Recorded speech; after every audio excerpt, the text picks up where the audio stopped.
If you need to change DC to DC converter settings, first access the DC to DC converter by taking the grill off or the cover for the grill.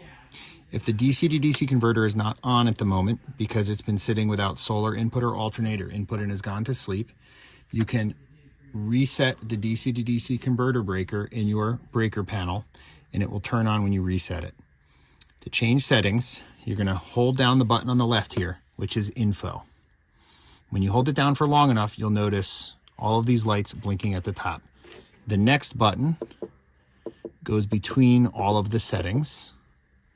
And then if you want to change a setting, the button on the right is how you actually change the number on the setting. So in this fan, if we wanted to change it to lithium, we would change it there. When I hit next, it accepts the setting. The next setting is bulk voltage. On this fan, we're going to change that to 14.3 and then hit next. The next setting is float voltage. We're going to change this to 13.7, just to use an example of changing settings, and then hit next.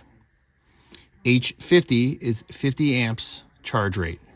That's where you want it to be. If it's not at 50 amps, you can increase the charge rate until it says 50 by using the next button. The setting here, L10, that is when it switches, when it's outputting 10 amps, it switches from bulk to float. We're going to leave that, actually change that to 5 amps, and then hit next. When you want to get out of settings, you can either wait or hit the info button again, and it will exit the settings menu.